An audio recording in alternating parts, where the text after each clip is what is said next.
Hello YouTube family, आज आपण बनवणार आहोत लिंबू सरबत गोंद कतिऱ्याचा वापर करून।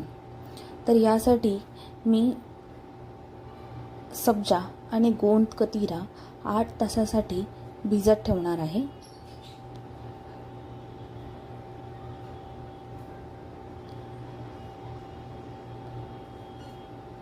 तर तुम्ही पाहू शकता आपला गोंद कतिरा कसा फुलून वर आला आहे।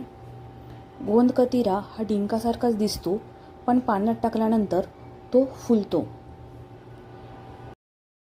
तुम्ही पाहू शकता गोंद कतिराचा छोटासा खडा पण केवढा फुलला आहे।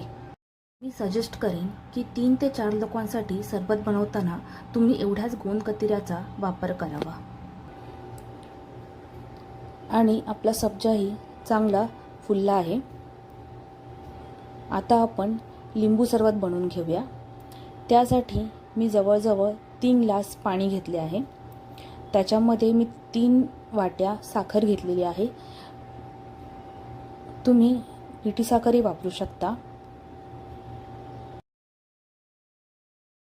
अर्धा चमचा मीठ घेतला आहे। 2 लिंबू पिळून घेतलेले आहेत आणि हे मिश्रण साखर विरघळेपर्यंत ग्लासाच्या मदतीने ढवळून घेतलं आहे।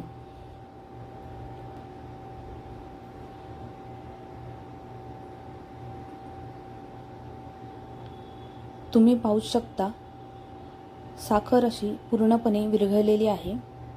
आता आपण सरबतामध्ये फुगवलेला सब्जा टाकूया आणि गोंद कतिरा टाकूया।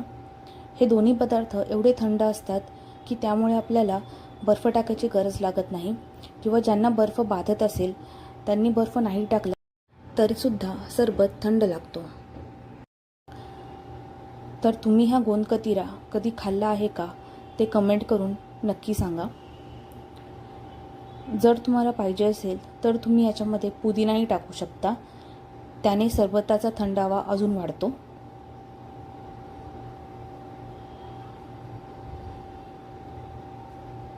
आणि थंड थंड असा सरबत या गरमीमध्ये एन्जॉय करा।